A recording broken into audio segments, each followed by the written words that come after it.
Jai Shishi Guru Goranga Gandharvika Giridhari Shishi Radha Vinod Bihari Ju ki Jai. Shri Govinda Gopinath Madan Mohan Ju ki Jai.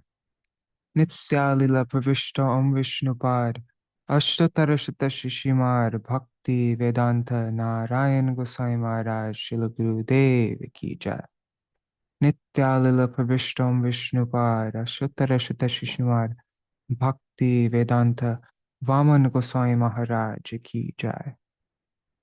Nityalila Pravishtam Vishnupad Ashtatara Shata Shishimar Bhakti Vedanta Swami Maharaj Śrīla Prabhupada ki Jai. Nityalila Pravishtam Vishnupad Ashtatara Shata Shishimar Bhakti Prajñāna Keśava Gosvāmī Mahārāja ki Jai.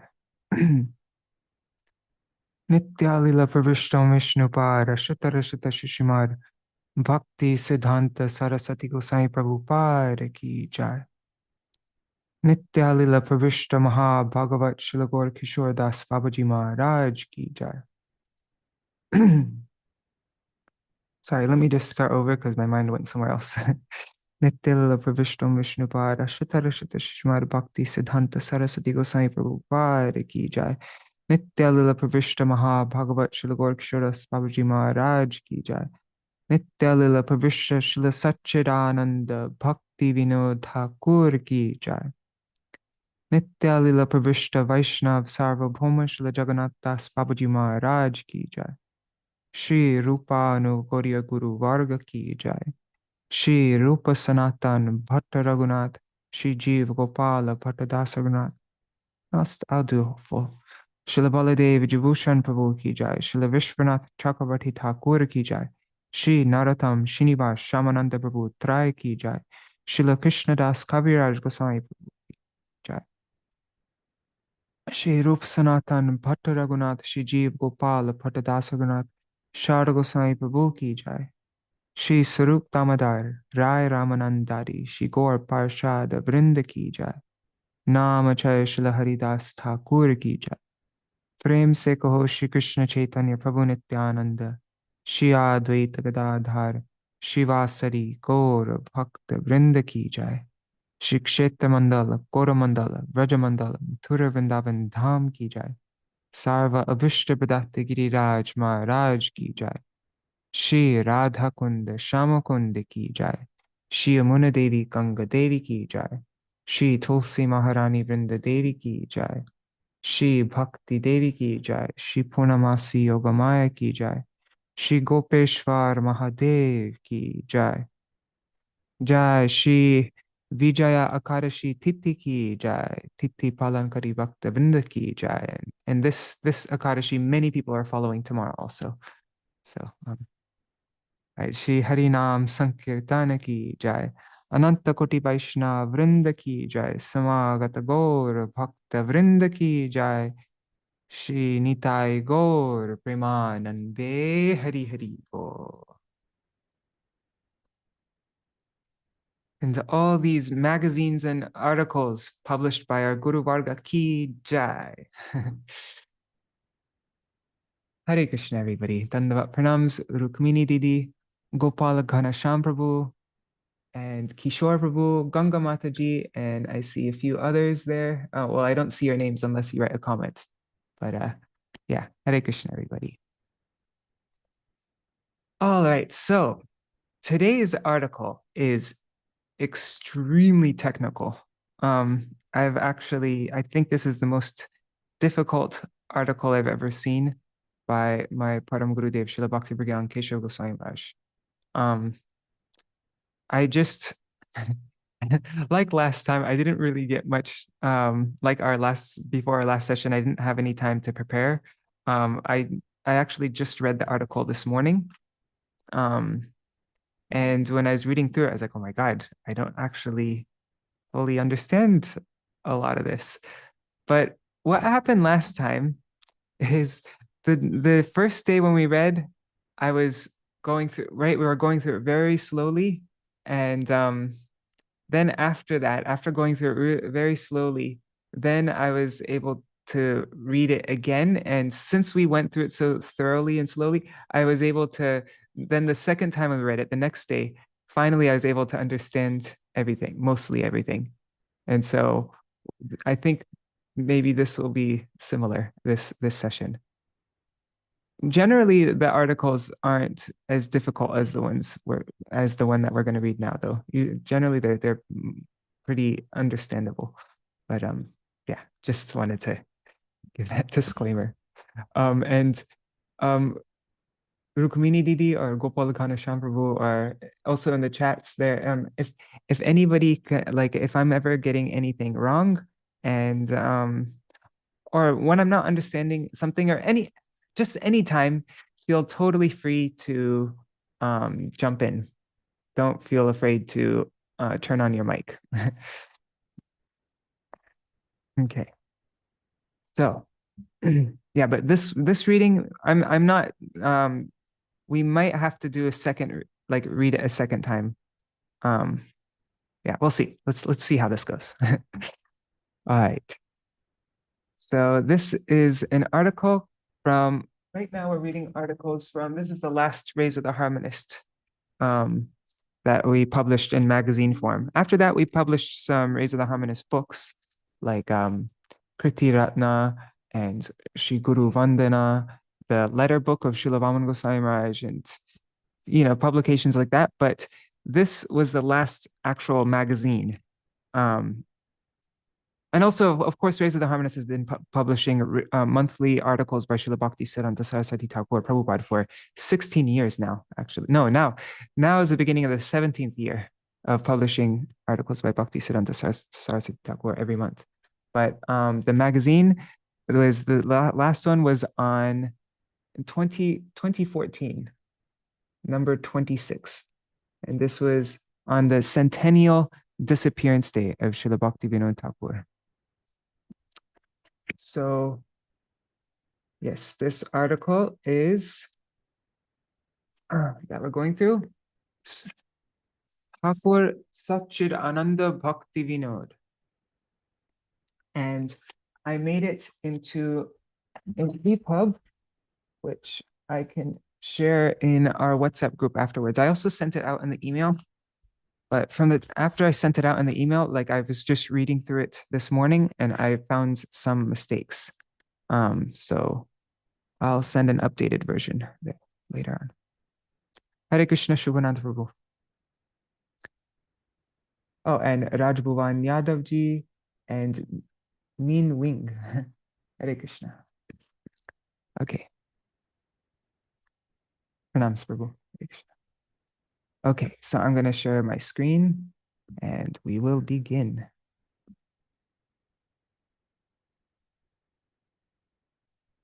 Ṭhākura Saccidānanda Bhaktivinoda.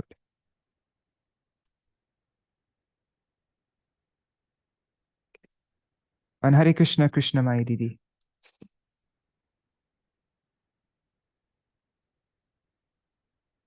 And Sri Hari Prabhu and Bhavatarani Mataji. Hare Krishna. Ṭhākura Saccidānanda Bhaktivinoda. Glorification of the exalted ācārya on his disappearance day, by Srimad Bhakti Prajñāna Keśava Gosvāmī Mahārāja.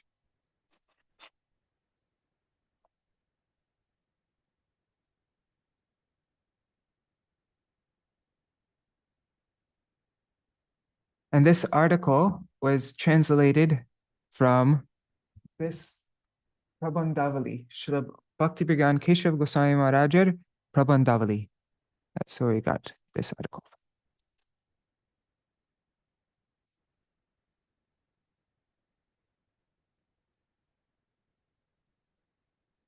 Okay. Glorification of the exalted ācārya on his disappearance day. Srimad Bhakti Prajñāna Keśava.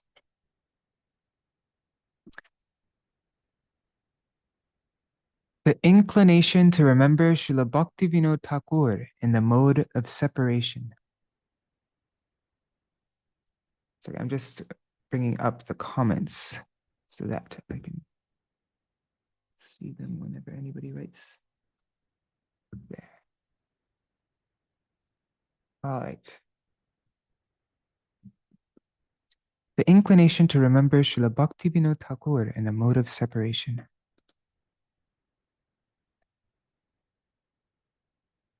The Saccidānanda Vastu is the truly abiding substance composed of pure eternal reality, cognizance, and bliss.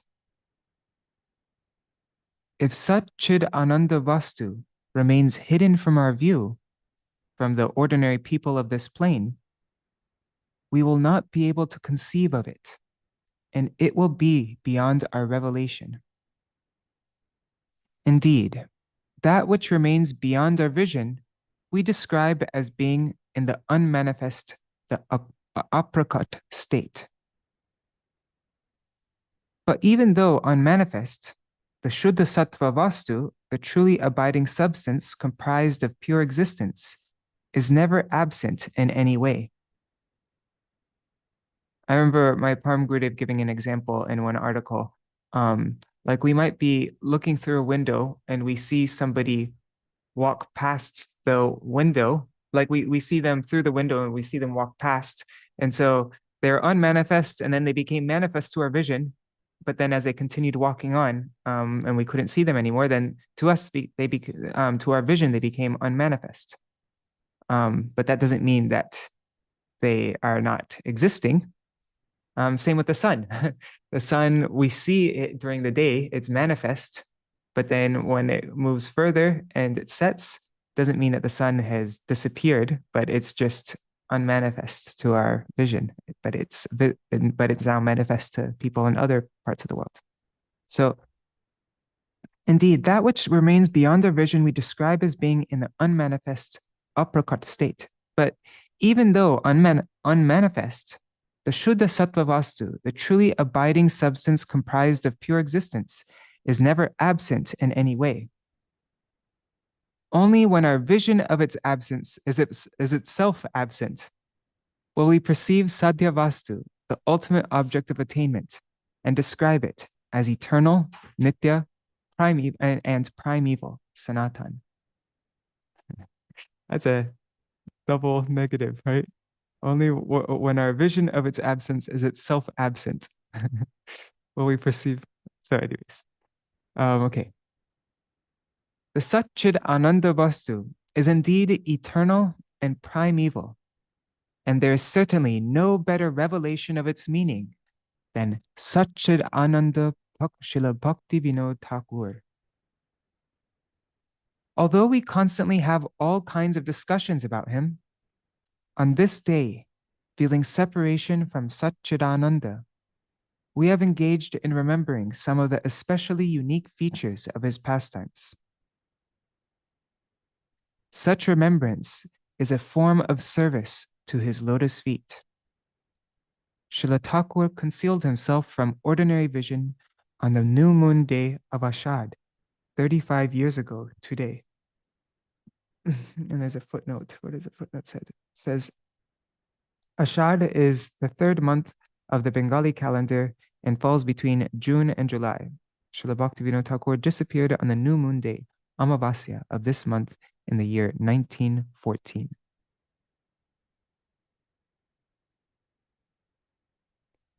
On the same day as Gadadhar Pandit, right before, like just a couple days before Rath Yatra.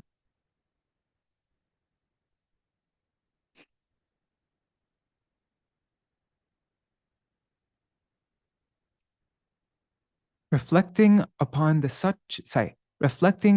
transcendental Saccidānanda Vastu is only possible through Shabda. We are constantly hearing and discussing the following principles. Aprakrita Vastu nahe, prakrita gochar. Veda Puranete e kohe nirantar. From Sri Chaitanya Charitamrita Madhya Lila 9:194. Actually, in the original Bengali, it didn't have the second line here. It just had this first line. Aprakrita vasu nahe prakrita gochar. That means perception of spiritual objects, that's aprakrita vastu, is not within the range of the material sense organs. And contemplating them is beyond the range of the mind. The Vedas and Puranas proclaim this repeatedly. Okay, so aprakrit vastu, transcendental objects, nahe, is not prakrit gochar. In the reach is accessible by prakrit, by the mundane. The transcendental is not accessible by the mundane. It's not within the reach of the mundane.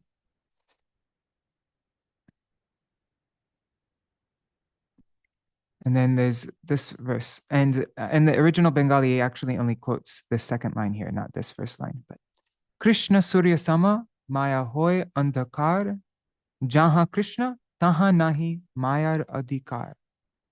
That's from Chaitanya Charitamrita Madhya Lila 22:31.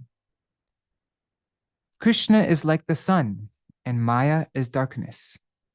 Wherever Krishna is present, the influence of Maya cannot remain. Although these statements have become embedded in our minds, we have not realized them in our hearts. There is a process, there is a sadhan by which the Sanatan Vastu, the eternal entity, is revealed in the heart. But through the statements just mentioned, we are being warned to first consider carefully the proper methodology of that sadhan. One who initiates discussions about Saccidānanda Srila Bhaktivinoda Thakur with words or statements made of sound vibrations that have emerged from the material sky is acting in a manner exactly opposite to Srila Thakur's teachings. My consciousness will never be capable of revealing Srila Thakur's identity through language unless my idam gyan, that's knowledge of this mundane plane, is subdued by tad gyan, knowledge of that transcendental plane. Idam, in Sanskrit, idam means this and tad means that. So until my consciousness is, so until my knowledge of this world around us, what we see around us, is subdued by that knowledge of that transcendental plane, then I won't be able to, then my consciousness will never be capable of revealing Srila Thakur's identity. We won't have any idea of who he is, actually.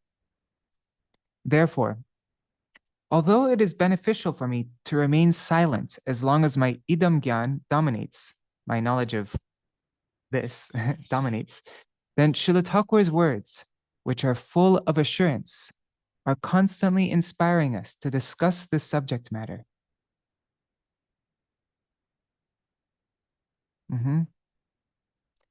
Yes.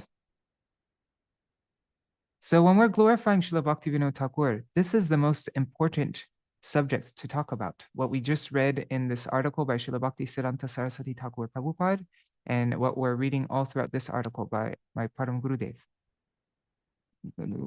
talking about how we actually, what is the method? What's the methodology for approaching Srila Bhaktivinoda Thakur's his life and his teachings? It's by understanding how he actually is Saccidānanda. He has made it clear that the divine truth, the aprakrit tattva, can only be deliberated on through shabda, through words. But what does shabda mean? What kind of words? Is it words coming from this mundane plane? We're going to find out. The nature of the shabda tattva referred to by Srila Thakur. In this context, shabda must not be taken to mean the words that have their origin in the material sky, nor does it mean the words emanating from the lips, teeth, and throat of expert grammarians.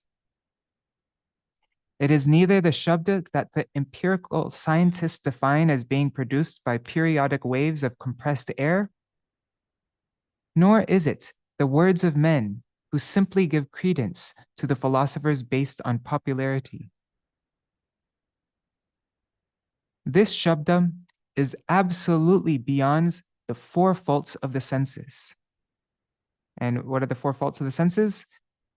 It is 1, Brahm, illusion, or the tendency to come to the wrong conclusion based on appearances.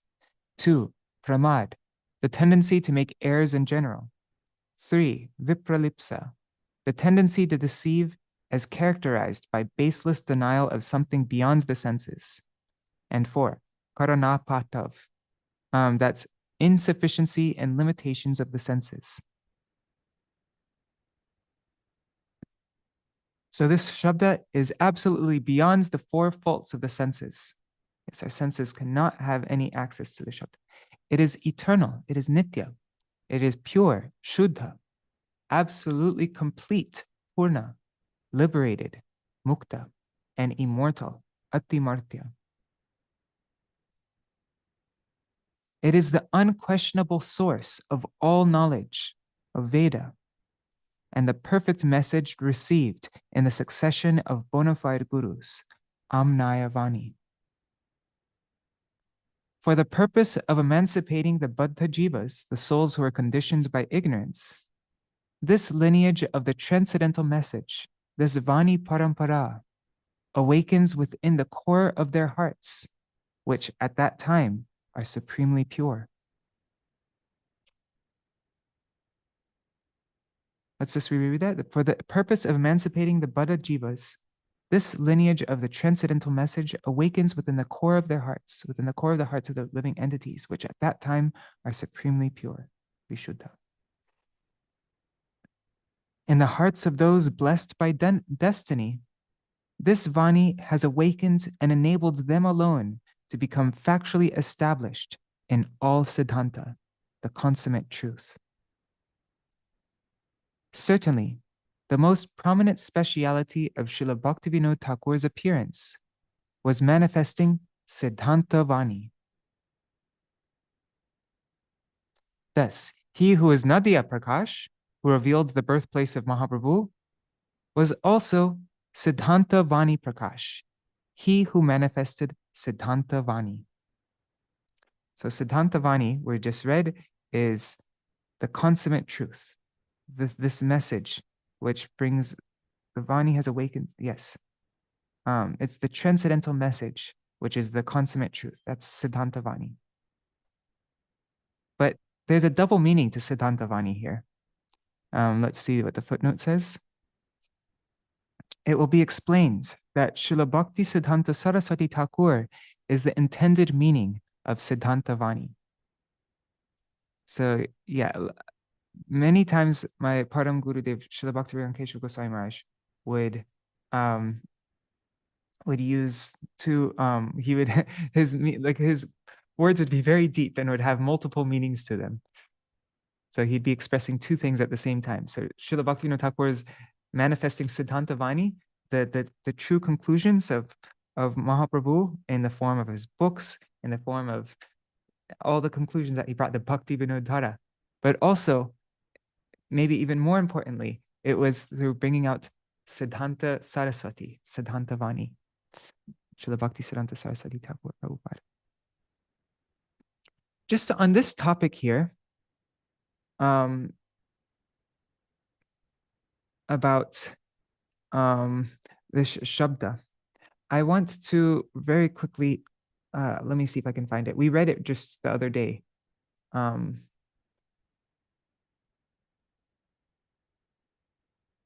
think it's, let's just find it.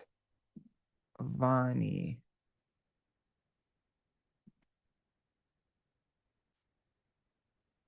Here it is. Okay, look, this is also from Srila Bhaktivinoda Keśava Gosvāmī Mahārāja from an article we read just recently, just like 3 days ago, I think. Let me just make it big so you can see it. Okay, so Vani, or sound, is received through one sensory organ only, the ears. In other words, the other four senses are impotent to receive it. It is impossible to approach an object that lies beyond the senses through the medium of the senses.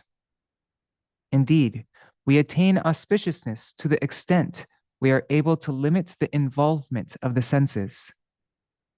This is precisely why Shravan, hearing, and Kirtan, chanting, are considered superior to the other limbs of bhakti.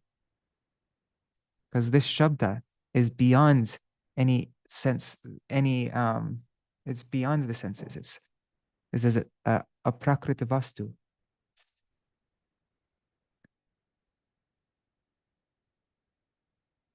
But this transcendental substance comes in through the medium of the ears, even though okay. Śrīla Ṭhākura is worshipful because he played the central role in revealing ancient Nadia.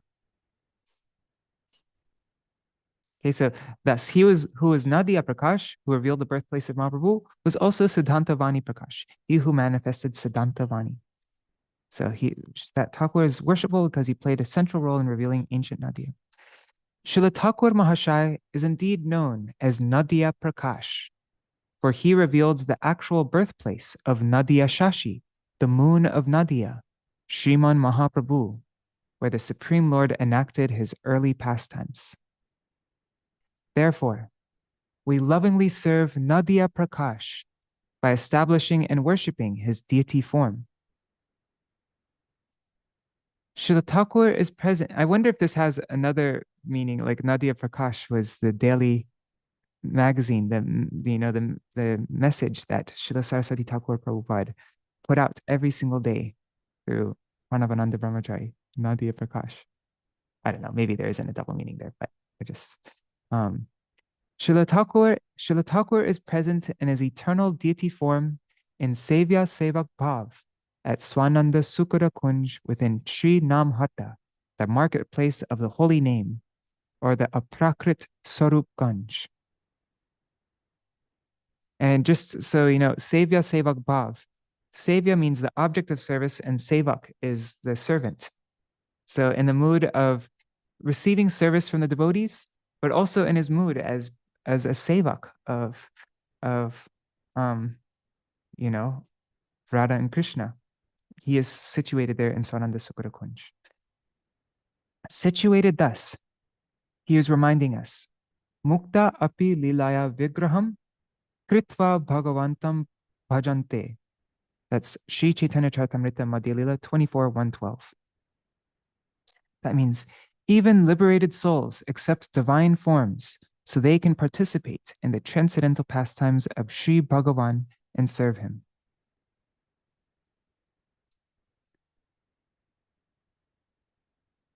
I'm just curious how they translate. Sevya Sevak Bhav means the object of one's service or the personality to whom one renders service is known as Sevya, and the servant is known as the Sevak. In this sentence, Sevya Sevak Bhav can be understood in two ways. One, in the mood of a Sevak, Śrīla Ṭhākura is worshipping Sevya, Sri Bhagavan. Or two, Śrīla Ṭhākura is accepting our service in the mood of the Sevya and simultaneously serving his worshipful Lord in the mood of a Sevak. Yes.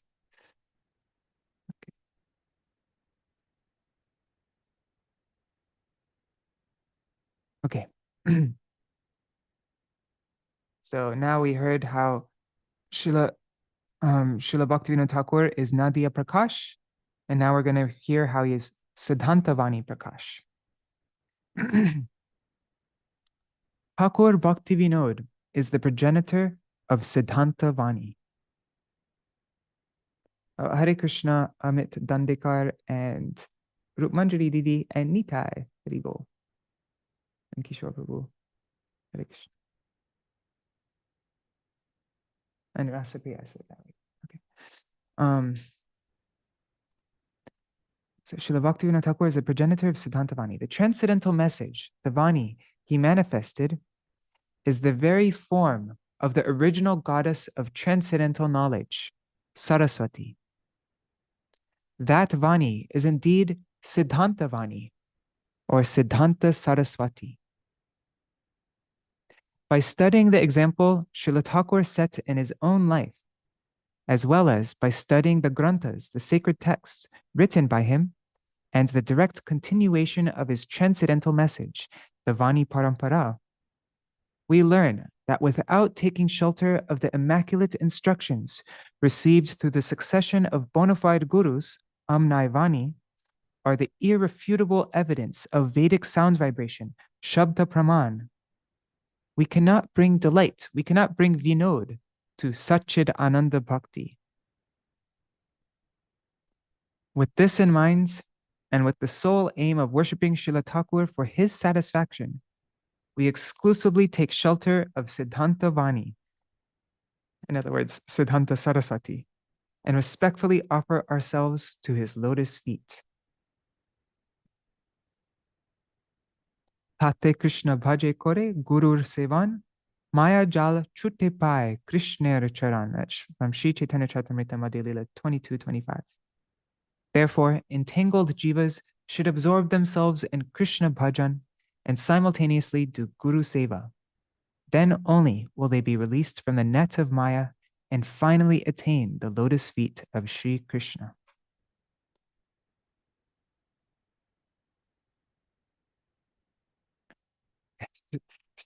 The Palm Gurudev's language is so beautiful, isn't it? So deep. We cannot bring vinod to Saccidānanda Bhakti. We cannot bring delight to Saccidānanda Bhakti unless we take shelter of the immaculate instructions received through the succession of bona fide gurus, Amnayavani, either irrefutable evidence of sound, Vedic sound vibration, Shabda Pramana.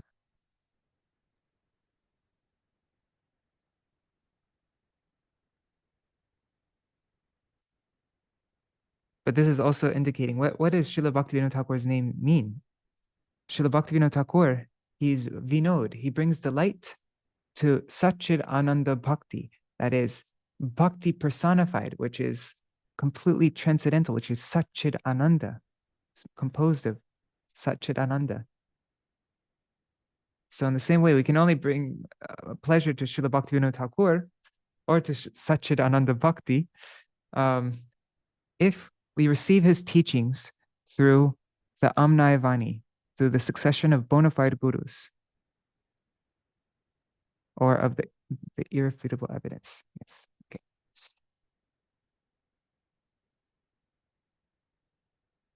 So with the sole aim of worshipping Srila Thakur for his satisfaction, we exclusively take shelter of Siddhanta Vani, Siddhanta Saraswati, and respectfully offer ourselves to his lotus feet. Okay.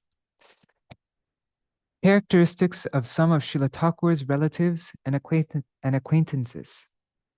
Oh, Hari Bol, Hari Mohini Didi.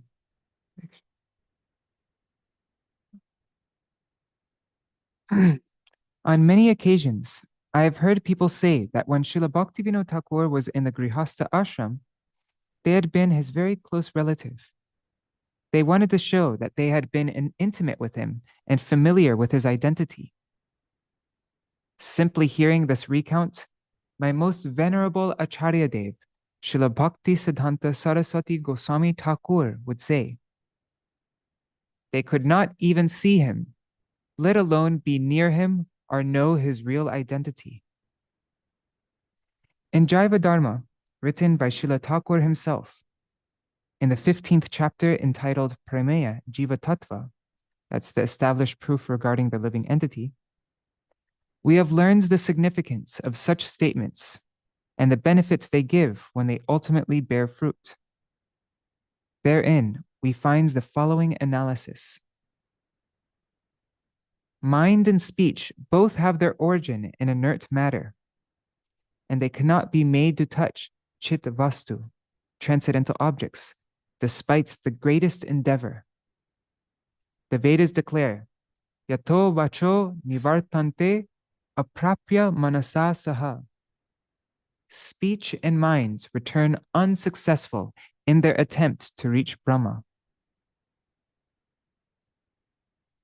Srila Thakur warned us continuously. It is impossible to obtain knowledge of transcendental objects through gross and subtle senses. Srila Thakur is himself Saccidānanda Bhakti Vinod. That is, the Saccidānanda form who brings delight to the personification of bhakti. So what question is there of him having a material covering? It is completely impossible for the gross body with its external senses or the subtle body to approach him or comprehend his identity. And it would defy all logic to claim that they could. He is a Mahapurush, a noble and exalted personality who is Nitya Mukta, who is eternally liberated, and Ati Martya, beyond mortality. Mortal living beings who are bound by the illusory material energy are completely unable to form any conception about who he is.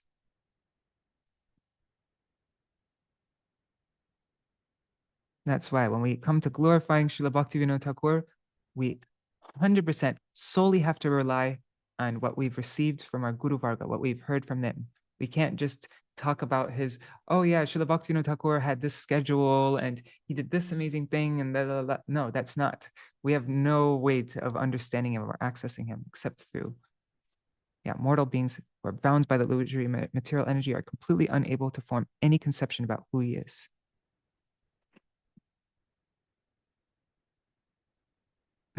Realizing Srila Thakur's quality of being beyond mortality. The manner in which Srila Thakur has demonstrated how to reflect on Jiva Tattva within the 15th chapter of Jaiva Dharma makes evident his qualities of Ati Martyata, immortality, and Sarvagyata, omniscience. He has exposed various irrational arguments for rejecting Chaitanya Vilas, the blissful activities of spiritual life based on fear of Jada Vilas, the attempts to enjoy transient matter, which appears to be similar.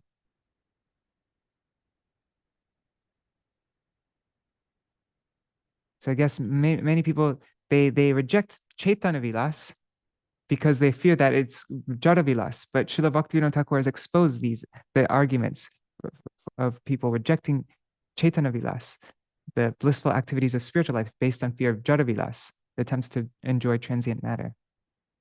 It appears to be similar, but they're completely different. He has informed us that to bring about true divination of an object, total and pervasive knowledge about it, vyapti gyan, as well as guidance from superior counsel, are necessary.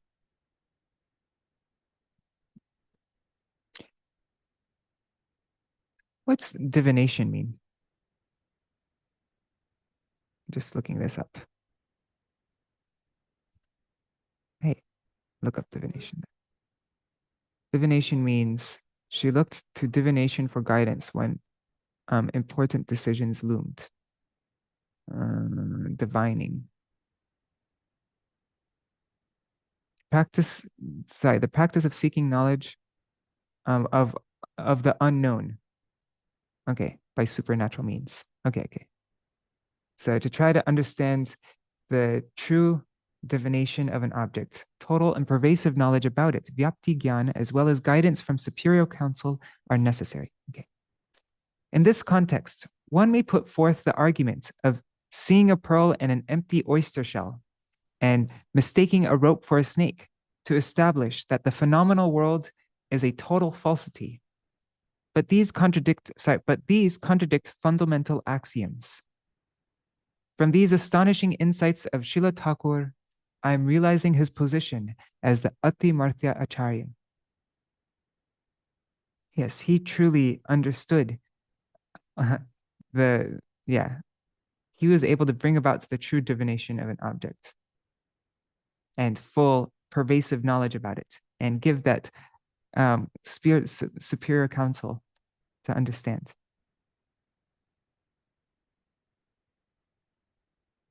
And so I'm realizing his position as the Ati Martya ācārya. Srila Bhaktivinoda Thakur is the ācārya.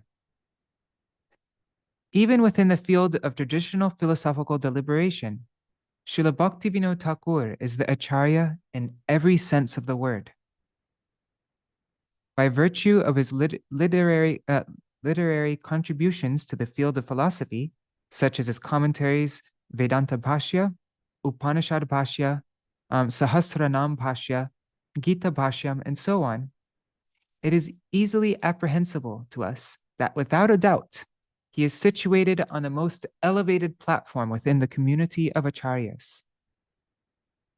Formerly, Srila Baladev Vijayabhushan obliterated the controversy that sprang from the unfounded charge that Gauḍīya Vaishnavas, for lack of a formal commentary, were not authentic adherents of Vedanta. Subsequently, Srila Ṭhākura Bhaktivinoda arose as the most exalted and noble personality to reform the Gauḍīya Vaishnava society. And yet, we cannot see the entire manifestation of Srila Ṭhākura's contribution because many of his treatises are hitherto unpublished. Therefore, it would be an act of great beneficence upon the entire world for noble-hearted seekers of the truth to endeavor to publish this literature.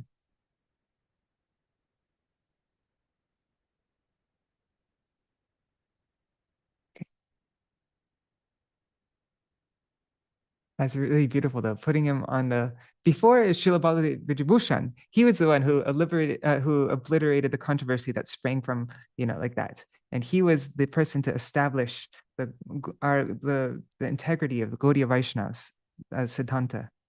And then after that, it was Srila Bhaktivinoda Thakur. He was the one who took that position to reform the Gauḍīya Vaishnava society.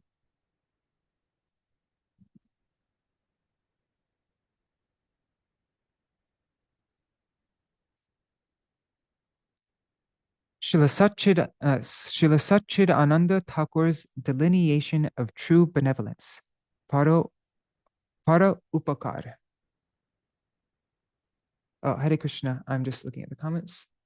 Divination is looking into the future by a mystic reading of cards. Yeah, but that's not the meaning that we're reading here.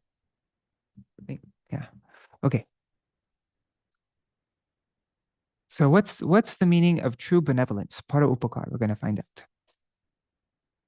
The false concept that the jiva is a temporarily covered or reflected form of Bhagavan, and the proposition that real benevolence means to free the jiva from sat asat vilakshana anirvachaniya and reinstate him as Bhagavan completely differs from the knowledge we have acquired from this most elevated ācārya's teachings about benevolence.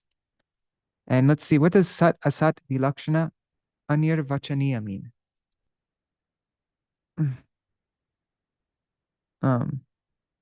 Okay, so Mayavadis, they consider Maya, the basis of the material world, to be neither sat, neither real, nor asat, unreal. Thus, they claim Maya is inexplicable, anirvachaniya. It's neither real nor unreal, so it's inexplicable.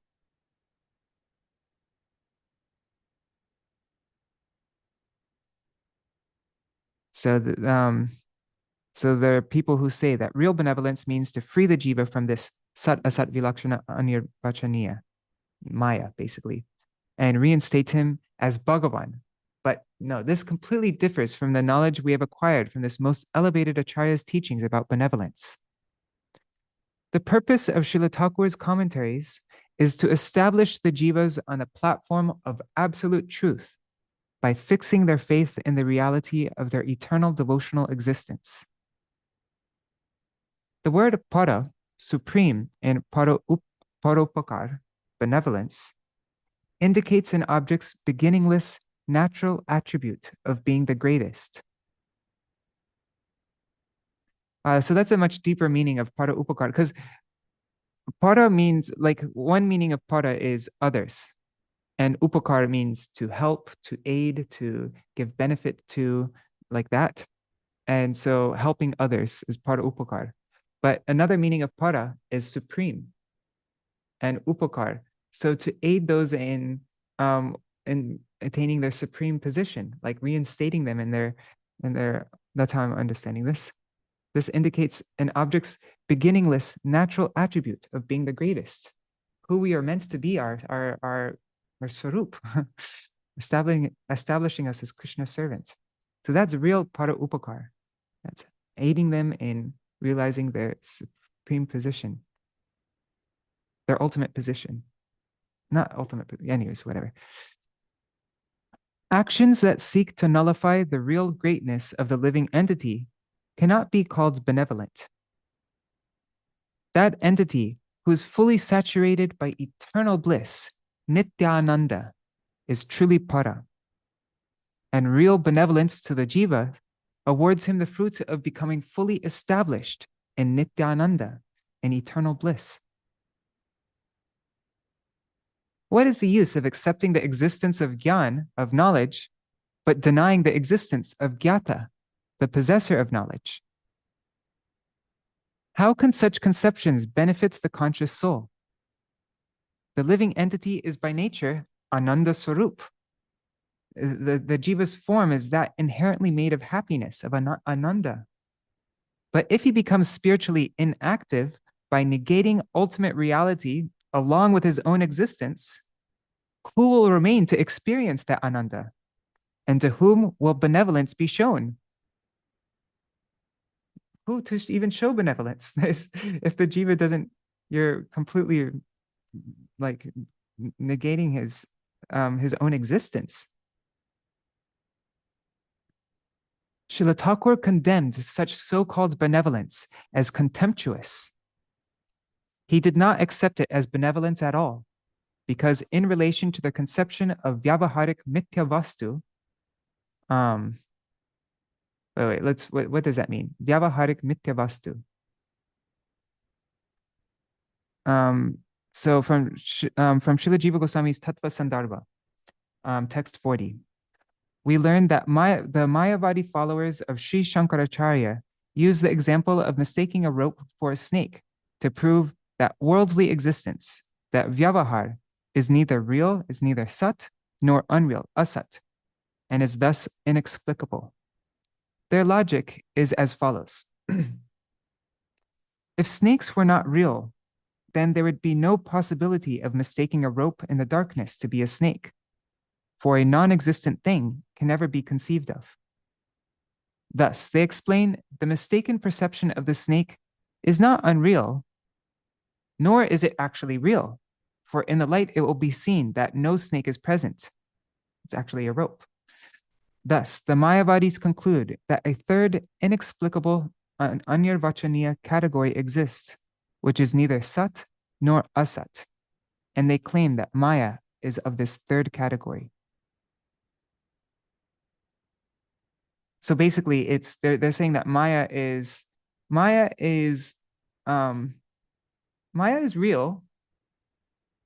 but it's also not real. Just like a snake exists, a snake is real, but what you're seeing is not a snake, it's actually a rope. And so Maya is like that. Okay, Maya is real, but it's not what you think it is, basically. It's not real. That's how I'm understanding that. Okay. So let's just go back again. So Srila Bhaktivinoda Thakur did not accept it as benevolence at all. Because in relation to their conception of vyavaharik mithya vastu, that's the falseness of commonly experienced reality, the phenomenal world, even their paramarthik satya ananda, even their concept of true happiness as the experience of oneness with the absolute reality, Brahma, becomes a symbol of falseness and devoid of ananda. However, the actual principle of mistaking a rope to be a snake has nothing to do with the explanation given by the Mayavadis. Snakes and rope are both real, and in order to mistake a rope for a snake, one must have had prior experience of both. In poor light, he mistakes the rope to be a snake because his mind superimposes his prior impression of a snake onto the rope. Someone who has never actually seen a snake, such as an infant, cannot mistake a rope for a snake. Therefore, it is concluded that there is no possibility of some inexplicable third category like the Mayavadis Sat Asat Anirvachaniya, which they use to explain Maya.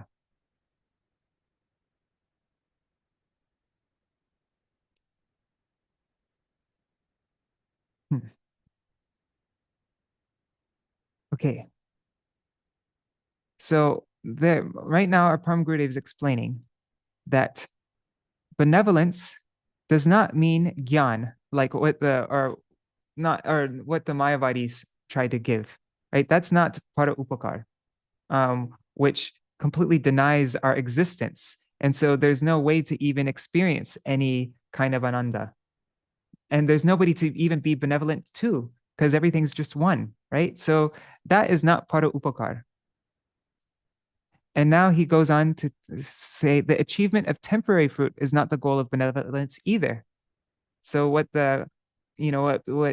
just doing good works for people that only help them temporarily, that's also not para upakar. Okay. If the result of an action is undoubtedly seen to have a non-permanent nature, then seeking opportunities to engage in it or becoming subservient to it. Sorry. Let me reread that. I got lost for a second. If the result of an action is undoubtedly seen to have a non-permanent nature, then seeking opportunities to engage in it or becoming subservient to it is not in accordance with the explanation of benevolence given by Śrīla Ṭhākura, nor with any of his teachings. So benevolence isn't something that only gives a temporary result. That's not true benevolence. If you're just helping somebody, but they're going to be back in the same position again, it's short-lived benevolence. That's not true benevolence. In his analysis of the results of action, he has apprised us that only attainment of the absolute truth of tattva vastu bestows the highest limit of ananda in the swarup, in one's intrinsic nature of the living entity. Only the attainment of the absolute truth bestows the highest limit of ananda in the swarup of the living entity. Indeed, with the desire to attain that highest limit of ananda, the jivas accept the flickering happiness of gross and subtle material nature as the prayojan, as the ultimate goal of life.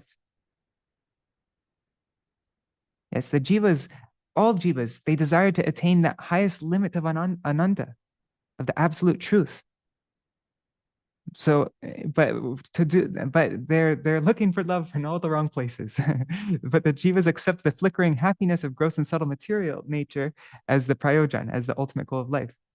Such temporariness is never included in the conception of benevolence taught by Śrīla Ṭhākura. The fruit of this so-called benevolence gradually dwindles until it becomes so weak that it can no longer be detected. It withers away to such an extent that it is at last destroyed, and one sorrowfully realizes that it was completely insignificant. I watched a YouTube video talking about helping people, like people give money to feed the poor in countries in Africa and different places like that. Like they think of charity, they're helping feed the people and all that. But that's not really, this video that I was watching is saying that's not really so helpful, because you're giving them one meal, but they're going to be hungry the next day. Much more important is to give them a way of like means to be able to grow their own food, to be able to create businesses, to be able to make a situation so that they won't be fully dependent on you for every single meal. Giving them one meal helps them one day, but what about the next day? What about the day after that? So the real way to give charity to these people is to make a system for them to be able to sustain themselves and be able to make a thriving, whatever like that. And so, but this is going much deeper than that. This is the ultimate benefit for the living entity that will not just throughout their lifetime help them whatever, but actually their soul, eternally. Well, that's only real benevolence. Anything else is not actually benevolence, because after a very short time, it won't even be detectable what even happened. Like, yeah, it's completely insignificant. It doesn't exist very long. And it doesn't really satisfy, it doesn't give any ananda to the living entity either. So it's completely meaningless, really.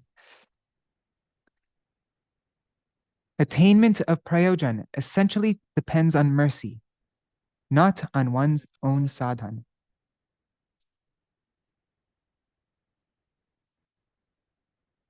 Okay, so now we've heard what is real benevolence, and now attainment of Prajñāna is essentially depends on mercy, not on one's own sadhana.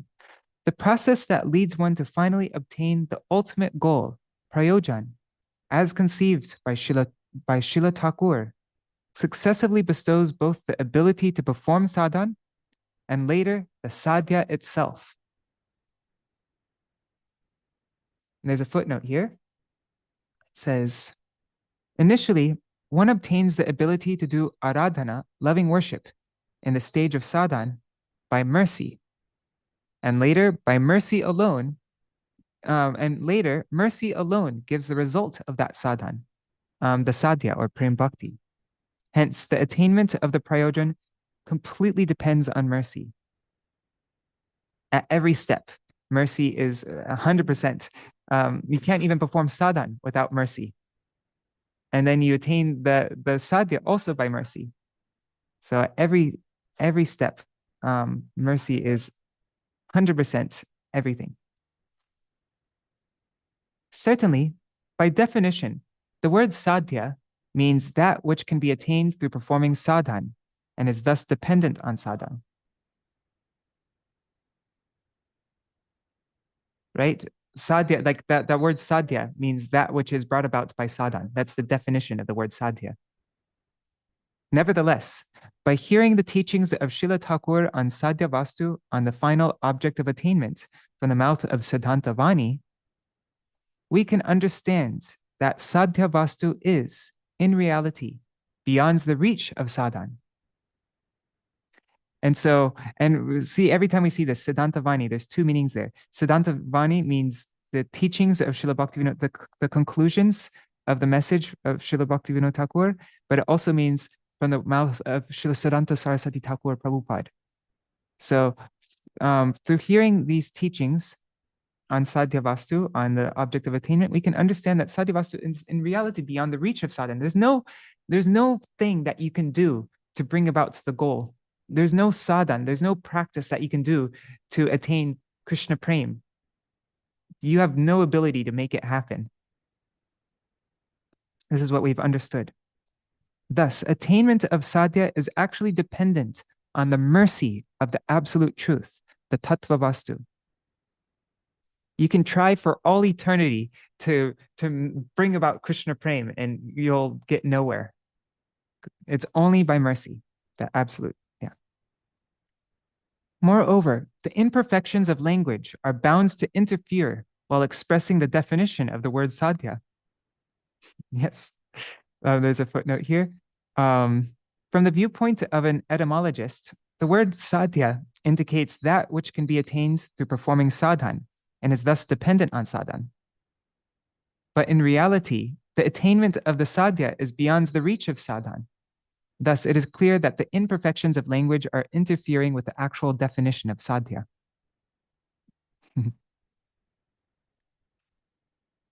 It is concluded that, in all respects, sadhya manifests through aradhana, loving worship.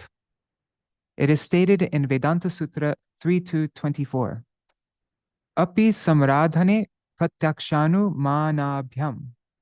That means in all respects, it is by the power of subservience to Srimati Radharani that the living entities become established on the platform of Vishuddha Sattva and thus beholds the absolute truth.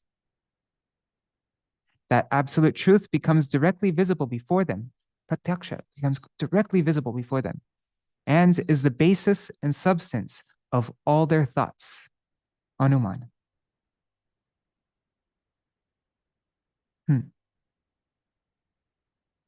So wait, that means by aradhana, or in other words, by subservience to Srimati Radharani, who is the supreme worshiper, like that's where a name comes from, then, or that's what that name, anyways, whatever. then the absolute becomes directly visible before them, pratyaksha, and is the basis and substance of all their thoughts, anuman. Okay, so in other words, the tattva vastu becomes the object of their anushilan. That's the cultivation of constant endeavors to serve, as well as the object of their constant meditation. So here, pratyaksha, becoming directly visible before them, this word anushilan is, let's see what the footnote says. Directly visible, pratyaksha is parallel to the cultivation of constant endeavors to serve, anushilan. And the basis and substance of all their thoughts, that's anuman, is parallel to constant meditation. Okay.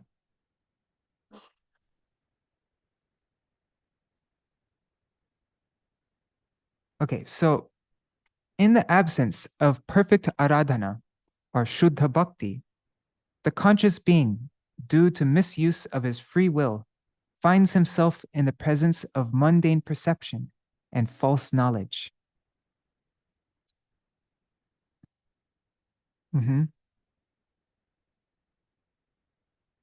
Yes. So through aradhana, then we get pratyaksha and anuman. That means that the absolute truth becomes visible before us, pratyaksha, and he becomes the substance of all of our thoughts. In other words, we're able to, he becomes the object of our anushilan and our constant meditation. But if we don't follow this Vedanta Sutra verse, if there is no aradhana, loving worship, or in other words, subservience to Srimati Radharani, then the jiva finds himself, instead of pratyaksha being in, he finds himself in the presence of mundane perception and false knowledge. All is, instead of anushilan and dhyan, he has this mundane perception and false knowledge. Anushilan of the tattva vastu is in fact avideya, the procedures of devotional service. From the Vedanta Sutra 3.2.26, it says, prakashas cha karmanya abhyasat. We can learn the actual conception of anushilan, that's the cultivation of constant endeavors to serve Bhagavan. So through this Vedanta Sutra verse, we can learn the actual conception of anushilan. This anushilan is completely different from fruit of work, from karma, or regular studies, abhyas.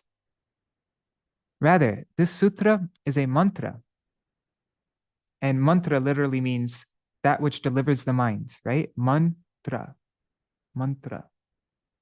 So rather, this sutra is a mantra that dispels the misconception that merely accumulating knowledge is the mean to attain the desired goal. In a practical sense, what does this sutra mean? Prakashas cha karmanyabhyasyat. Prakashas means manifestation, right? Manifest through karma and abhyasat. So through actions, which is referring to anushilan here, cultivation of the limbs of bhakti, and abhyasat means, and it's perpetual, regular practice. So through that, then prakash, then the absolute truth is manifest. So through Vedanta Sutra, we can learn that the conception of anushilan. This anushilan is completely different from ordinary karma or regular studies. That's not the meaning of karma and abhyas in this Vedanta Sutra verse. See, it says karma abhyasat.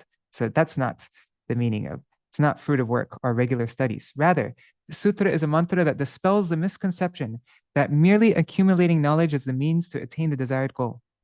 In a practical sense, one cannot attain one's desired fruit simply by gaining proficient knowledge about a particular subject matter. The only means to obtain it is to engage in anushilan with great earnestness. In the same way, mere knowledge cannot actually bring us within direct proximity of the tattva vastu. The tattva vastu will manifest to us only after we properly engage in its anushilan again and again. Abhyas, right? Regular, constant practice of this anushilan, this cultivation. Therefore, the meaning of prakashascha in this sutra is the manifestation of the tattva vastu. That means the absolute truth, the manifestation of the absolute truth. And the meaning of karmani and abhyasat is the result that can be attained by engaging in anushilan again and again. Okay, so then let's go back to that. This prakashascha karmanya abhyasat means it means the manifestation of the absolute truth that can be attained by engaging in anushilan again and again. That's the translation of that. All right. In every grantha by Srila Bhaktivinoda Thakur, we will discover this truth by deliberating on the chapters in which Abhideya is discussed. I'm just looking what this footnote says here. It says the most general meaning of karma include both action and the result or product of action. The literal meaning of abhyas is to concentrate, practice, exercise, or study something repeatedly. So that's the general meaning of that verse from Vedanta Sutra. But we see Srila Bhaktivinoda Thakur's in every place where he talks about abhideya, about the process for attaining the goal, then we see that it actually means manifestation of the absolute truth, which is attained by engaging in anushilan again and again. That is abhideya. Okay, we're almost at the end now. Srila Thakur appeared in Viranagar. Rather than attempting to speak something about Srila Ṭhākura Saccidānanda independently, we should take shelter of Siddhanta Vani. So we should either take shelter of, instead of just trying to understand Srila Bhaktivinoda Thakur by looking at his life and looking at his schedule and all the different things like that. No, we have to see him through the conclusions that he gave through his Vani. And also, Siddhanta Vani means through Srila Bhakti Siddhanta Saraswati Thakur Prabhupada.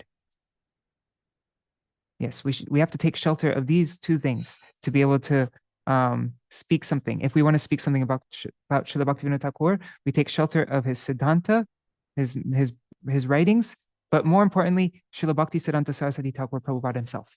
Only then will we be able to truly know him completely. What Jagadguru Srila Bhakti Siddhanta Prabhupada has revealed to us in his introduction to Jaiva Dharma is the sole essence of what we should learn about Srila Thakur.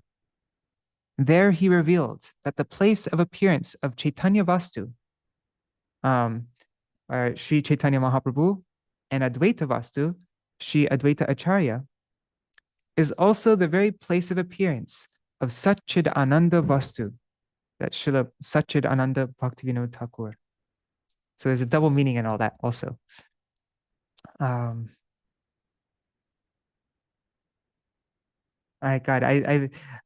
not very smart, but I'm trying to understand the double meaning. So he's revealed that the place of appearance of Chaitanya Vastu, does that mean like awakening our consciousness,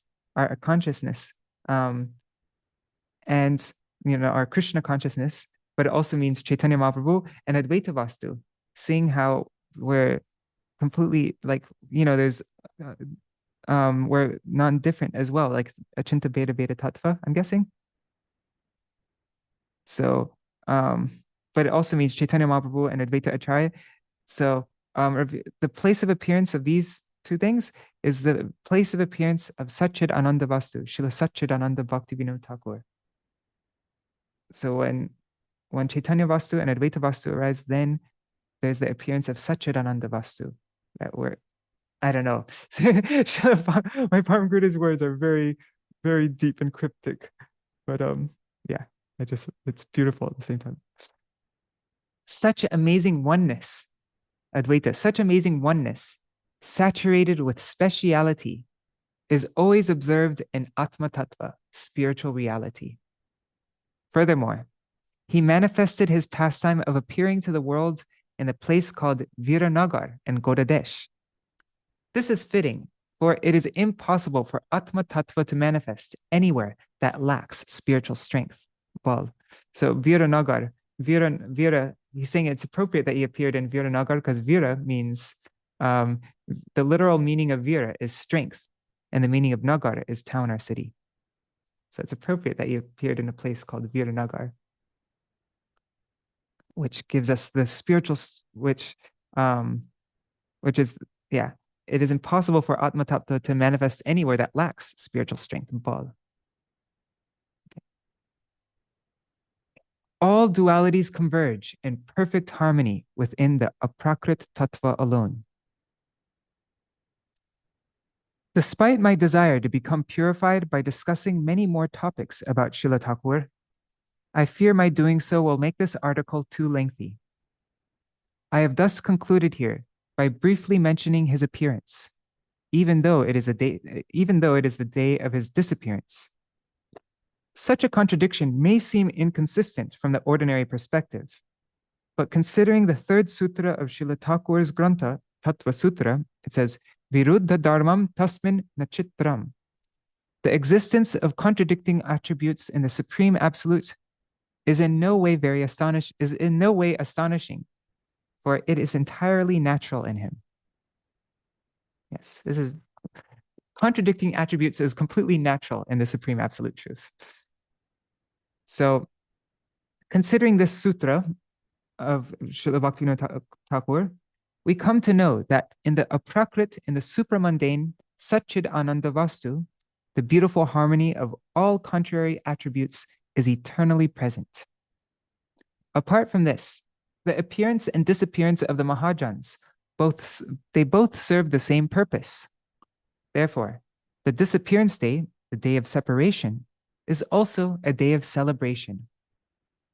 This Amavasya is indeed a most auspicious tithi, a lunar day, for it has granted the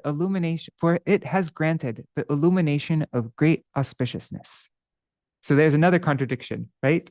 He's saying that how the Lord is full of contradictions, that's natural in him. And with Srila Bhaktivinoda Thakur also, one thing is that there's that instead of the day of separation being something sad, but it's actually the day of separation is also a day of celebration. That seems like a contradiction. And also, Amavasya is the dark moon, right? When it becomes it's the new moon day. So at nighttime, it's completely dark. But on that completely dark day, Srila Bhaktivinoda Thakur, by his disappearance, he's granted the illumination of great auspiciousness. So he's illuminated the dark day. There's a contradiction there as well. Right? Let's just see what it says here. The lunar day of the new moon is called Amavasya. It is the last day of the waning moon and it leaves the night completely dark. Therefore, with respect to mundane considerations, it is an inauspicious tithi. Srila Bhakti Keśava Gosvāmī Mahārāja has concluded by reconciling the apparent contradiction of auspiciousness in inauspiciousness. The event of Srila Thakur's disappearance, although apparently leaving the world in darkness, is a most auspicious celebration due to the special opportunity to remember and glorify him. Thus, this dark tithi, the day of separation from Srila Thakur, has become illuminated by auspiciousness.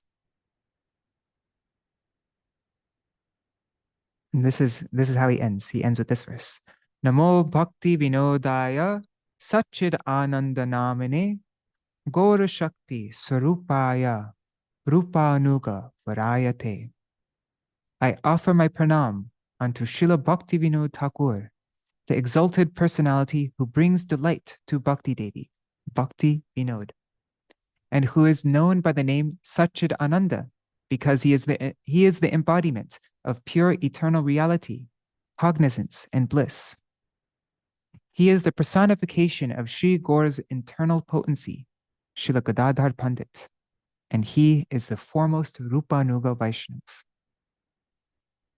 So this is translated from Sri Gauḍīya Patrikā, Year 1, Issue 5, 1949. And this also appeared in this was translated for Raise of the Harmonist, number 17, Kartik 2007. All right, so that is our reading for today. Pretty dense article, isn't it? Very, but very important, also very essential. Even though I personally wasn't able to understand a lot of it, like even basic, yeah, I wasn't able to understand a lot of it. But what I personally got through it from it is this is the process for how we approach the glories of our Guru Varga and how we should glorify them. That we don't just think about, like, we have to understand how Srila Bhaktivinoda Thakur is Saccidānanda. That's his name even. Saccidānanda Bhaktivinoda Thakur. He is an embodiment of complete Sat, Chit, Ananda, completely beyond this material plane. And so when I go to glorify Srila Bhaktivinoda Thakur and or describe his teachings, anything that I say with words coming from my own mind, from this material realm, is going completely against his teachings, because he's teaching that we can't approach him through these mundane words or whatever. So when it comes to glorifying Srila Bhaktivinoda Thakur or trying to understand him, we're 100% dependent on the words coming in this line of Bhaktivinoda Thakur through his own teachings. But we could also, like we understood from Srila Saraswati, we read from Srila Bhaktisiddhanta Saraswati Thakur, that we can't even approach his teachings without hearing from the pure devotee. We can't receive his teachings through any other medium except through the words, the shabda, the transcendental words of the pure devotee. That's how we approach through Srila Bhaktisiddhanta Saraswati Thakur Prabhupada. And that's why my Param Gurudev said, I've read this quote before, but I'm gonna read it again. I'm just looking back, I shared it in our group before. Let me just find it. 1 second.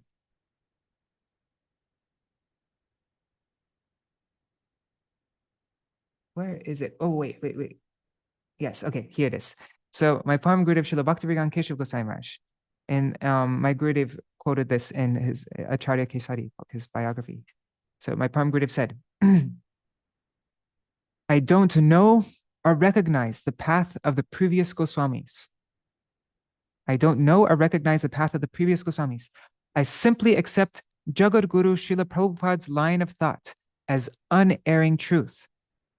And I will try to know and understand the previous Goswamis through Srila Prabhupada's vision.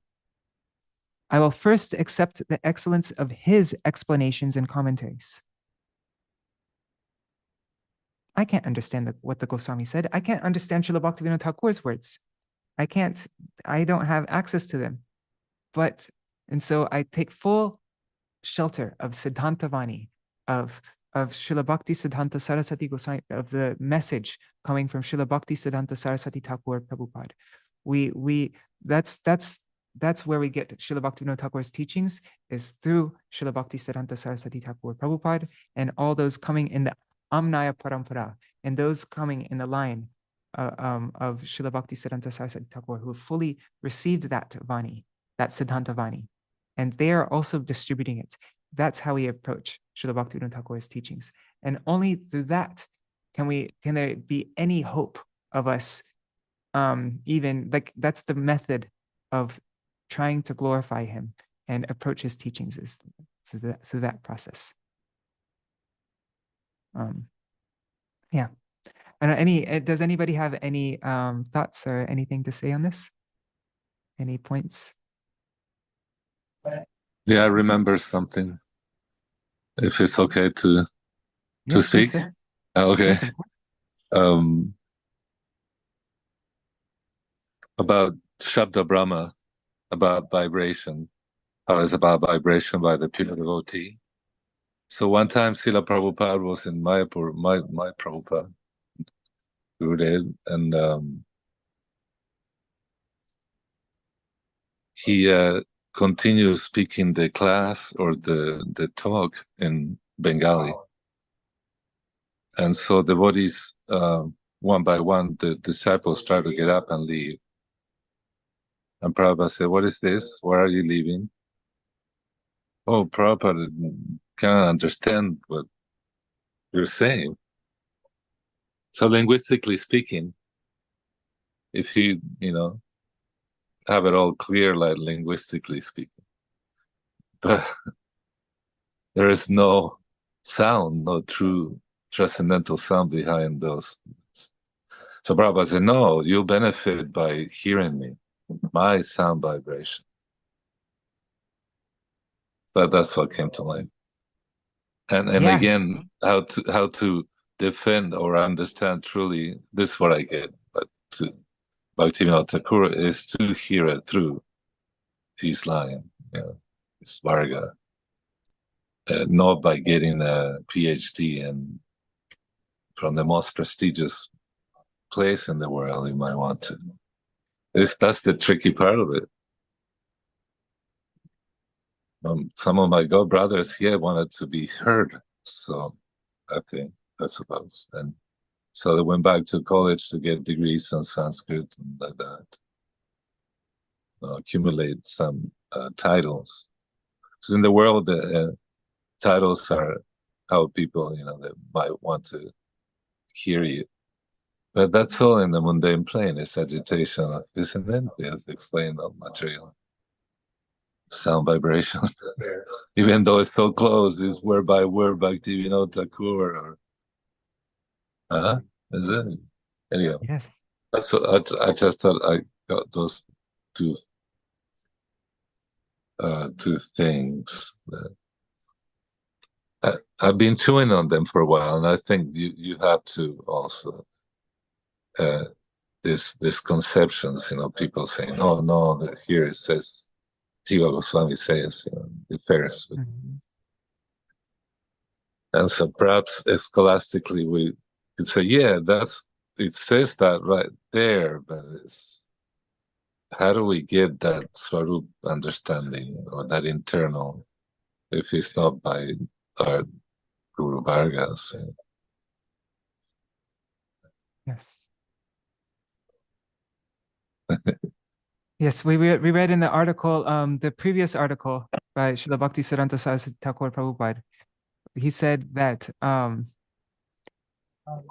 his words, Srila Bhaktisiddhanta Saraswati Thakur says, his words have to be received from the lips of a pure devotee. If his words are listened to from the lips of a non-devotee, they will certainly deceive. If his works are studied in light of one's own worldly experience, their meaning will refuse to disclose itself to such readers. I love that sentence. If his works are studied in the light of one's own worldly experience, their meaning will refuse to disclose itself to such readers. His works belong to the class of the eternal revealed literature of the world, and must be approached for their right understanding through their exposition by the pure devotee. If no help from the pure devotee is sought, the works of Ṭhākura Bhaktivinoda will be grossly misunderstood by their readers. The attentive reader of those works will find that the attentive reader of Srila Bhaktivinoda Thakur's works will find that he is always directed to throw himself upon the mercy of the pure devotee, if he is not to remain unwarrantably self-satisfied by the deluding results of his wrong method of study. It's really neat to see how this article of Srila Bhaktivinoda Keśava Gosvāmī Mahārāja is pretty much the same thing as the article that we read before, but from a completely different angle. But it's the same exact teachings. I mean, like the same exact message, really. What were you going to say, Radha Vinod Prabhu? Hare Krishna Prabhuji, Dandavat pranams to everyone. I just reminded myself of something which we have seen in India. I'll just give you a quick example because I don't want to take too much time. A lot of people in India think that Tulsidas, the one who wrote Ramayana in the local language, Awadhi, he was a very great Sanskrit scholar, but he wrote it in local dialect, so-called. Bhaktivinoda Thakur the way we have been seeing and all that, Param Gurudev used to quote this verse, and I don't remember it fully, but Nayam Atma Pravachanena Labhya Na Bahuna Shrutena, and then the last part I never remember. But the point you Vaisha Vinate Tena Labhyas yeah. Tasyaisha Atma Virinute Tanungsam. That the Lord only reveals himself to those people he chooses to reveal himself to. You can't obtain it by by studying or by this or by that. Or hearing or, only those who he chooses, only those who he accepts, then he reveals himself. So yes. Yeah, so there was a hint right there in the document. I mean, in the line, right? That you said about the subservience of Radharani. But then who is Bhaktivinoda Thakur? He is the Shakti. But we know we cannot know the Shakti without hearing from those who understand him at that platform, because they are doing Vishrambhin Seva, Vishramba Seva. Vishramba Seva can be done at the same platform. Our acharyas are at the same platform. We cannot reach that platform. So aprakrit vastu chakhe nahi gochar. You need the ears. And then the most important thing I think you said there is sadhya and sadhan, right? So if we have the sadhan of the same what Bhaktivinoda Thakur has showed in his life, the Manjari Bhav sadhana. So if somebody has that sadhana in the mind, then they will come, that sadhya in the mind, then they will come in our Guru Parampara. Then naturally they have to go through what the Guru Parampara is saying. And then maybe we can, what Param Gurudev used to say, that if you take bath, some drops of water will stay in your body. So by hearing from the Mahajans, like what we just heard, Bhakti Prajñāna Keśava Gosvāmī Mahārāja, that is the way to understand. And then the way he has given books like Jaya Dharma, local language again. He wrote Sanskrit books like Krishna Samhita and all that, Dashmul Tattva, right? He could have easily done that. But he tried to come to our platform. Still, we can't understand. So much glories to these Mahajans who every time they bring their language and what they're trying to teach, basically the Shabda Brahma, as Prabhuji was saying, to bring to our level. We are so indebted to the one who gave and the ones who actually described, as you said, Siddhant Vani. So we are so indebted. Without them, where would we be? So that's all. Thank you very much. I hope that's very beautiful. Radhavinoda, a very beautiful point also. Yes. Yeah, Śrīla. Everything that Śrīla Bhaktivinoda Thakur wrote, it's the right. We read from that verse from Vedanta Sutra, that there's for it to manifest, for the prakash, there has to be constant cultivation, so abhyas, like constant practice of and the word was karma, but it explained karma as being anushilan, as being cultivation of it. And so at first we get the initial, like Śrīla Bhaktivinoda Thakur, he writes these literatures, Jaiva Dharma and everything like that, for us. Like we have our initial coming to it, and we get some basic introduction, some understanding, but then it has to be constant cultivation of of this message of his, and that cultivation is only possible through the mercy of the sadhus. And so then, sorry, I'm just trying to, yeah. And that is how we bring about the manifestation, the prakash. It's so like this Jaiva Dharma. I remember my Gurudev said that we should read it at least 108 times. And so I remember actually one Gopanandini Mataji, she's a Prabhupada disciple, but also took shelter of my Śrīla Gurudev. I remember she would read Jaiva Dharma and she'd make a little tick in it every time she read through the whole book. And I remember when I was little, actually, she made maybe like 10 ticks. She read through it like 10 times. And but it's an eternal thing. It's not just like it's not just some knowledge that we read the book and then like, okay, I understood all the points in this book. Okay, put it down and it's finished. But no, it's a constant cultivation, because this isn't just knowledge that we store in our brains, but it's actually the sadhan to attain the sadhya, even though there is no sadhan that can reach the sadhya, our sadhya, which is Krishna Prem. There's no thing that we can do ourselves, no practice, no method that we can do ourselves to attain that sadhya. We're 100% dependent on mercy. And so, like the words of Bhaktivinoda Thakur, they're transcendental shabda, just like Harinam is transcendental shabda. It's Harinam is Shabda Brahman, right?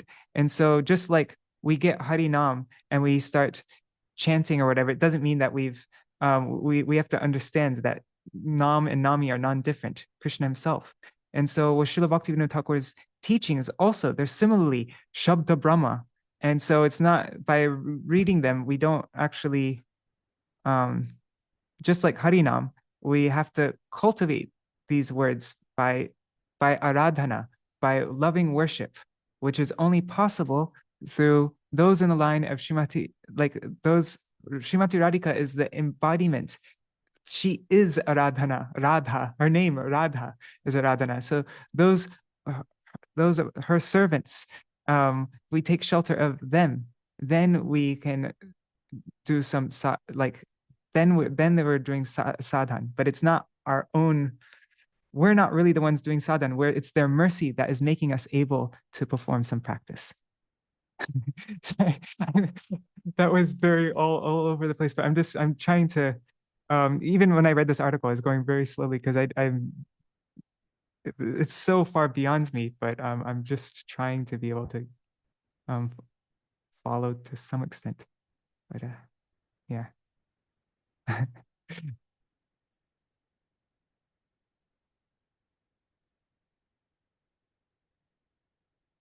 All right, it is 8:30.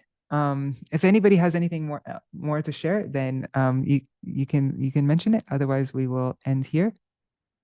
And just a quick thing. yes, yes. You know the way there is Brihad Bhagavatamrit, which is the journey of Gop Kumar. So basically, as a sadhak, very politely, what I've realized is it's very difficult to connect to that plane. It's a connection. The Bhagavad is there where it talks about various devotees and their sadhya and how they attained it, right? But it feels very distant. But Jaiva Dharma brings all that. What he has said in different places, basically brings at one place and says, okay, in that one it's Sakhya Vatsalya, Sakhya up to what Gopkumar could go. But here he has given even like further up to the point where the highest Swarup Siddhi can be done through Jaiva Dharma, So for a sadhak, walking the talk, as they say, it's very, very helpful to find the pitfalls and where you are going wrong or how you can keep connected. But that when we understood from Guru Varga, it becomes so useful. So that's all I want to say, that it's the sadhu you mentioned. Without the sadhu, that is just, although the book is there, but we cannot just it's not a party we can crash. Yes. We have to be in the line. Yeah, that's all. Radhe Radhe. Yes. Yes. By invitation only. By invitation only. Oh, invitation only, yes. Yes, like Srila Prabhupada says everything is in his books. Srila Prabhupada is fully present in his books, and he's given everything from top to bottom in his books. There's nothing missing in his books. But how do we get access to his books? Is it just like we're just gonna like stuff the information of his books into our brain and like that's how we do it? No. That's not the process. That's not the process that he's explained in his books even. He didn't say go to my books and like devour the information and like, no, that's at every point in the books, he's directing us to take shelter of a pure devotee to be able to receive this message.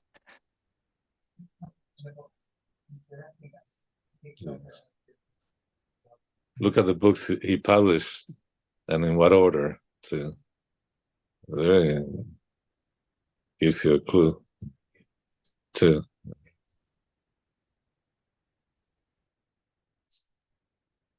Yes.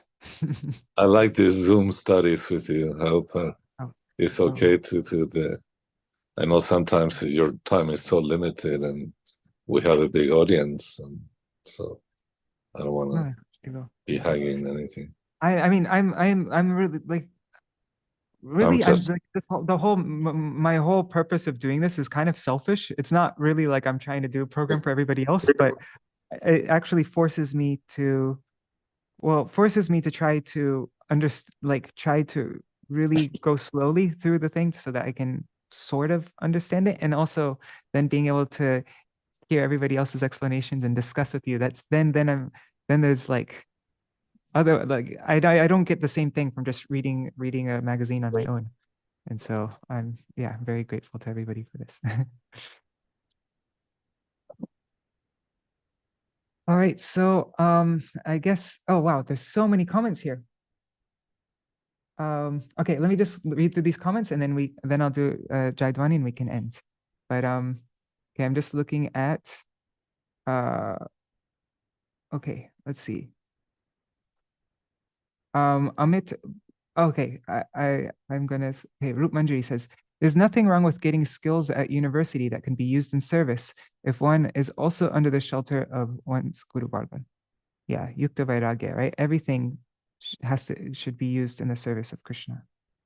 So my Srila Guru Maharaj often lamented, right? Oh, sorry, no. My Guru Maharaj often lamented, I think, that the movement was not attracting highly educated people as Srila Bhakti Siddhanta Saraswati Thakur, not because of the scholarship is necessary for bhakti, but because it should be to use for Krishna. Yes. And then Rukmini Didi says, as it did in the time of Srila Prabhupada Bhakti Siddhanta Saraswati Thakur. Yes. Rukmini Didi is saying, Srila Prabhupada Bhakti Siddhanta Saraswati Thakur would sometimes have his disciples sign their articles with their legal names so they could write their degrees after their names. Then Rup Manjari is saying, nothing can be done in our own effort, but must be done under shelter and guidance.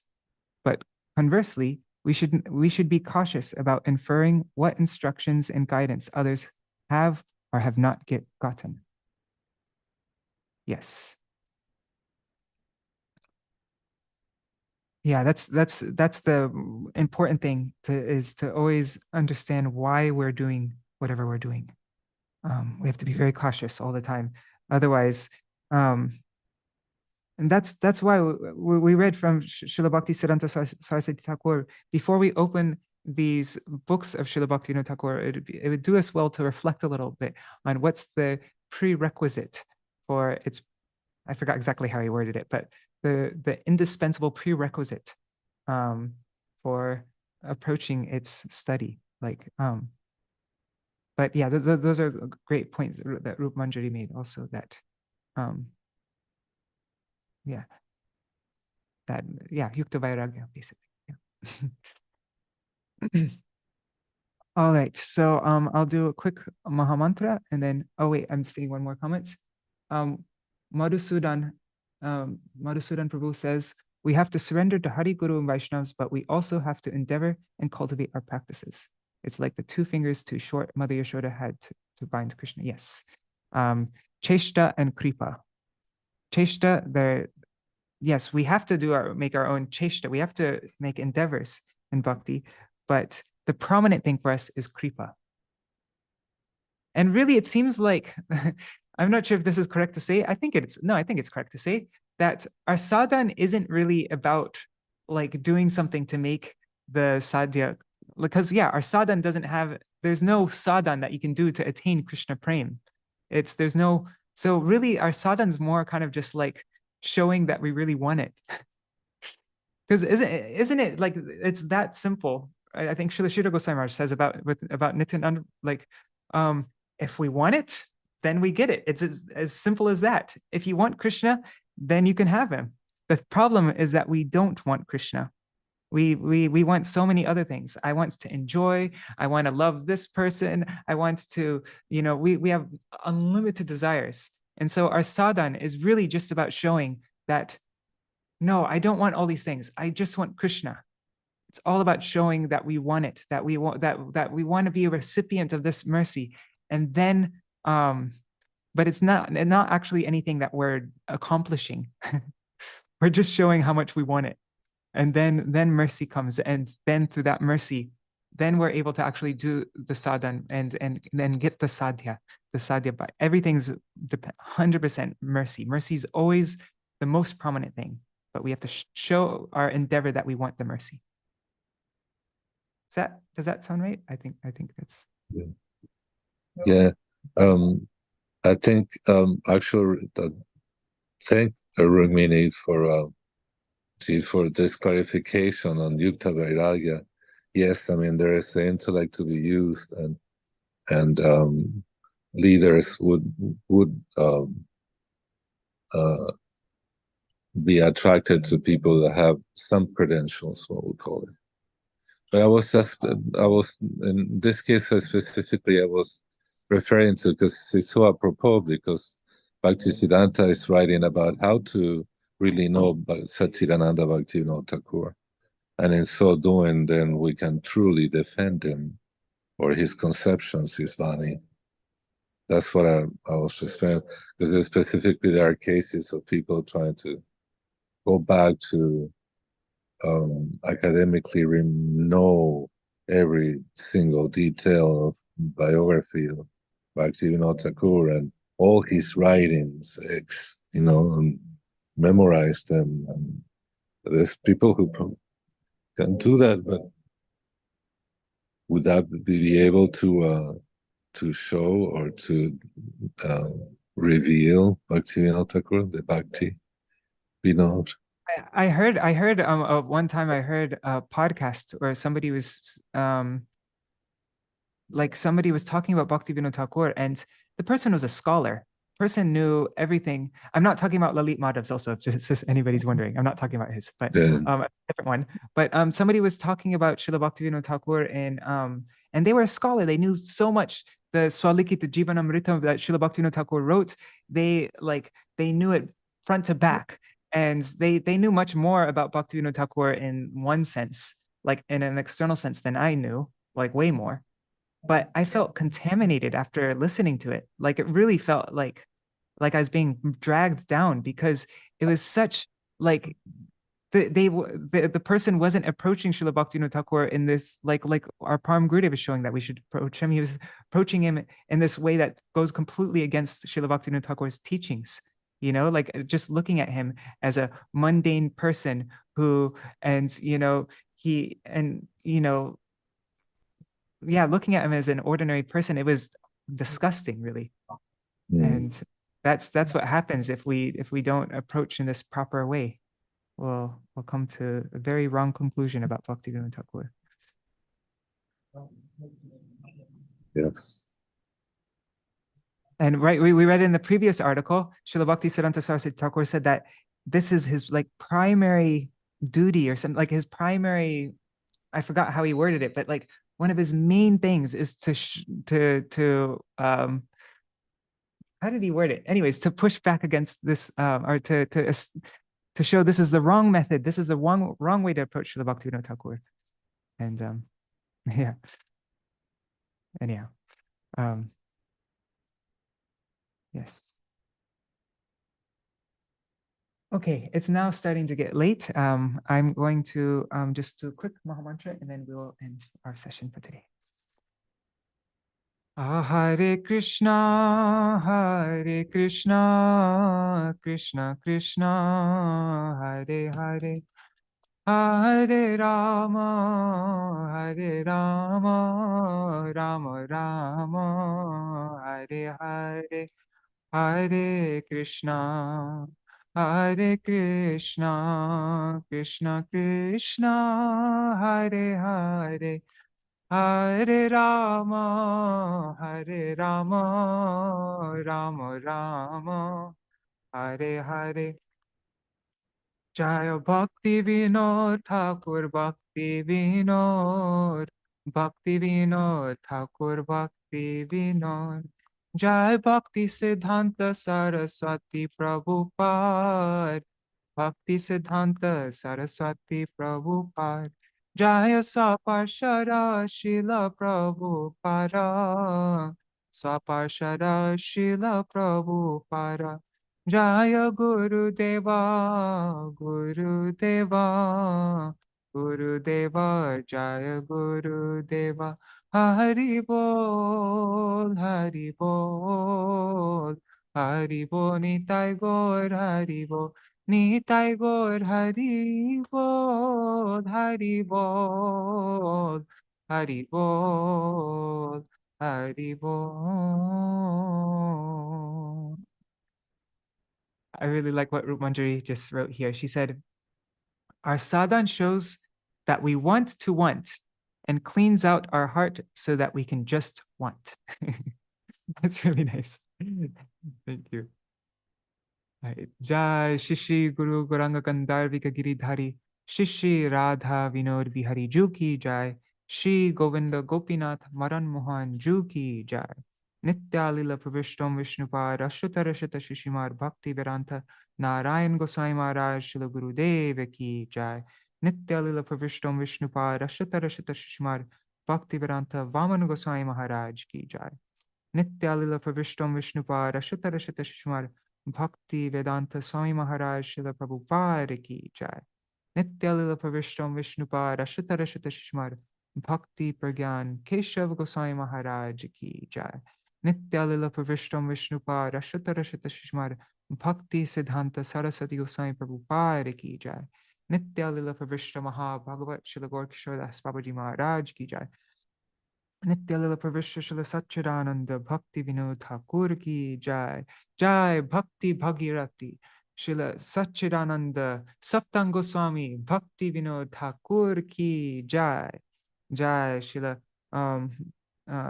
Vaishnav Sarvabhauma Śrīla Jagannath Das Babaji Maharaj ki Jai Shri Rupanu Gauriya Guru Varga ki Jai Śrīla Baladev Vijibhushan Prabhu ki Jai Śrīla Vishwanath Chakravarti Ṭhākura ki Jai Shri Narottam Srinivas Shamananda Prabhu Trai ki Jai Śrīla Krishna Das Kaviraj Goswami Par ki Jai Shri Rupa Sanatan Bhatta Raghunath Shri Jeev Gopala Bhatta Das Raghunath Śrīla Goswami Prabhu ki Jai Shri Sarup Damodar Rai Ramanandari Shri Gaur Parshad Vrinda ki Jai Namachay Śrīla Haridas Thakur ki Jai Prem se kaho Shri Krishna Chaitanya Prabhu Nityananda Shri Advaita Gadadhar Shivasari Gaur Bhakta Vrinda ki Jai Shri Kshetra Mandala, Gaura Mandala, Vraja Mandala, Mathura Vrindavan Dham ki Jai Sarva Abhishta Pradata Giriraj Maharaj ki Jai Shri Radha Kunda Shama Kunda ki Jai Shri Yamuna Devi Ganga Devi ki Jai Shri Tulsi Maharani Vrinda Devi ki Jai Shri Bhakti Devi ki Jai Shri Purnamasi Yoga Maya ki Jai Shri Gopeshwar Mahadev ki Jai Jai Shri Harinam Sankirtan ki Jai Shri Vijaya Akadashi Titi ki Jai Titi Palankari Bhakta Vrinda ki Jai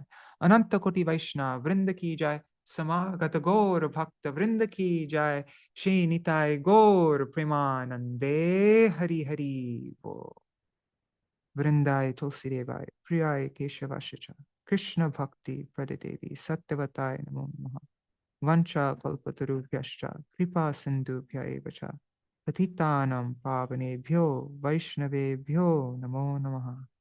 Dandavat pranams, everybody. Hare Krishna. And I apologize if I went too slowly, or also if my explanations kind of clouded the meaning of what my Param Gurudev Śrīla Bhaktivinoda Keśava Gosvāmī Mahārāja was saying. But hopefully now that we went through it very slowly, then I'm hoping that now you can read it on your own and it will be easier to get through the article. I think that yeah, that's what I experienced in the previous reading, as I mentioned before, that it was through going through it very slowly and maybe saying things that were a little bit wrong or whatever, but at least just spending some time with it and discussing it with you. And then when I went over it the second time, then I was able to finally start to slowly get it. So I'm hoping that, yeah. And please give me any feedback about these sessions if you want me to go through it a bit more quickly, or if I'm anything, or anything that I can improve. I really want to always be improving with how we these sessions. So anything that I do that's frustrating also, please let me know. And yeah, it'd be really helpful, actually. Our next session will be on Amavasya. So that is Amavasya. When is that? It's coming up soon because it's just a few days after Ekadashi. And I don't know what article we'll read. I think there's one article in here, but usually Amavasya is going to be for the disciples of Śrīla Bhaktisiddhanta Saraswati Thakur Prabhupada. Other than my Param Gurudev Śrīla Bhaktivinoda Keśava Gosvāmī Mahārāja and our Śrīla Bhaktivedanta Swami Prabhupada, it'd be like Śrīla Bhaktivinoda Puri Gosvāmī Mahārāja, Śrīla Bhakti Rakshakshira Gosvāmī Mahārāja, or Śrīla Bhakti Madhav Gosvāmī Mahārāja. And there's an article in here. Maybe this is what we'll read next time. There's this article by Śrīla Bhakti Rakshakshira Gosvāmī Mahārāja, and it is it's called A Glimpse of Bhaktivinoda Dhara, the line of thought of Śrīla Bhaktivinoda Thakur.